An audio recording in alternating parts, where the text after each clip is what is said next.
Կոլեկտիվ հիշողություն երբ որ ստեղծվում, ինչպես է կառույցը 1962 կոլեկտիվ հիշողություն մարմնավորող կառույց նպատակը հենց եղել է հայոց ցեղասպանության միջազգային ճանաչումն ու դատապարտումը միայն հիշելու համար չէ որ ստեղծվել է, որովհետև միայն հիշելու համար յուրաքանչյուր վերապրած իր ընտանիքում կհիշեր եւ ես ուզում եմ հիշատակել որ հենց այս խորհրդային Հայաստանում երբ որ ստեղծվեց կոլեկտիվ հիշողության այս հանգամանքները դրանից հետո սկսվեց հայոց ցեղասպանության միջազգային ճանաչումն ու դատապարտումը եւ հայոց ցեղասպանության միջազգային ճանաչումն ու դատապարտումը եւ Արցախյան հարցը բացի նրանից որոնք որ մեր արունահոսող վերքերն են եւ արդարության հասնելու համար մեզ մոտիվ են տալիս դրանք Հայաստանի Հանրապետության միջազգային քաղաքականության մեջ գործոն լինելու երկու կարևոր փաստարկներ են, երկու կարևոր կռվաններ են։ Դրանք մեր գործոնայնությունն են բարձրացնում եւ մեր անվտանգության մակարդակն են բարձրացնում։ Հետևաբար այդ երկու կարևոր հանգամանքից հրաժարումը, Արցախից հրաժարումը եւ հայոց ցեղասպանության միջազգային ճանաչումը եւ դատապարտումը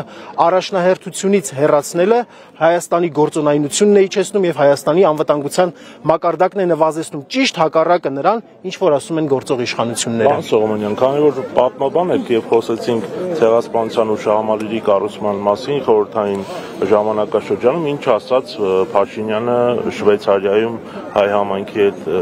իր այդ խոսքերը, որոնք գնահատվեցին որպես ցեղասպանության հարցը, ցեղասպանությունը կասկածի տակ դնող, ասում են ինչպես եղավ, որ 40-ականներին 39 թվականին ցեղասպանության առաջնահերթություն չկար, բայց 50 թվականին կար եւ ակնարկում էր այդ ով էր ներշնչել մեզ, այդ ում մատուցմամբ էր, որ մենք սկսեցինք խոսել հայոց ցեղասպանության մասին։ Շատ բարի։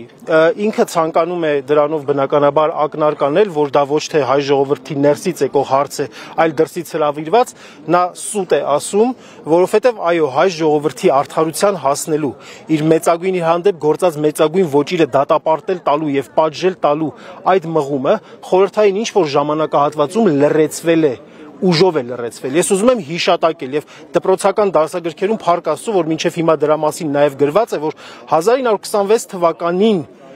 բոլշևիկյան ղեկավարությունը արգելեց հայոց եկեղեցուն նշել մեծ Եղեռնի օրը, ապրիլի 24-ը։ Այսինքն մինչեւ դա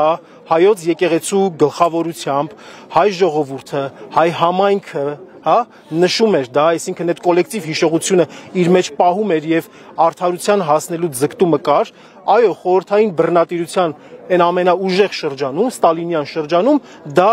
ճնշման տակ, մամլիչի տակ, լրացման տակ պահվել էր, որից հետո ձնհալից հետո հայ ժողովրդի այդ ինքնաբուխ զգացումը եւ արդարության հասնելու պահանջը արեց այն ինչը որ մենք ականատես եղանք հատկապես 60-ական թվականներից սկսած։ Շնորհակալություն ձեզ։